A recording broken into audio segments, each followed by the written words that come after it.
ஆடி செவ்வாய்க்கிழமை, ஆடி வெள்ளிக்கிழமை என்ன விசேஷம்?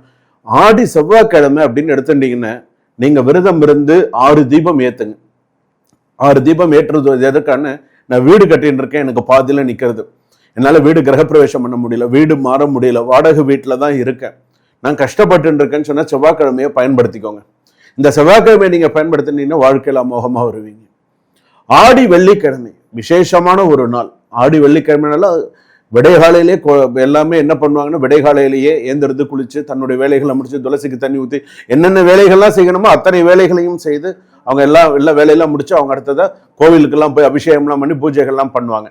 அப்ப அதெல்லாம் அவங்க செய்யறாங்க அப்படின்னு சொல்லும்போது, அந்த வெள்ளிக்கிழமை அப்படின்னு சொல்லும் பொழுது மகாலட்சுமி பூஜை செய்வது விசேஷம். வெள்ளிக்கிழமையில மகாலட்சுமி அஷ்டோத்திரம், மகாலட்சுமிக்கு பூஜை பண்றது, குத்து விளக்கு பூஜை வீட்டுல பண்றது, லலிதா சகஸ்ரநாம அர்ச்சனை வீட்டுல செய்யறது, இது எல்லாமே மிகுந்த உகந்த ஒரு நாளாக கருதப்படுகிறது.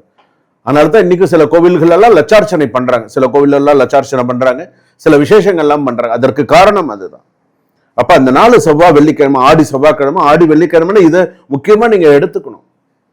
எனக்கு வருமானம் இல்லை, எனக்கு கையில காசு தங்கலை, எனக்கு குடும்பத்துல வருமானம் இல்லை, எனக்கு சில விஷயங்கள் இல்லைன்னு நீங்க இதை பண்ணுங்க, கண்டிப்பா கை மேல உங்களுக்கு பலன்கள் கிடைக்கும். இந்த ஆடி செவ்வாய்க்கிழமை, ஆடி வெள்ளிக்கிழமை இதெல்லாம்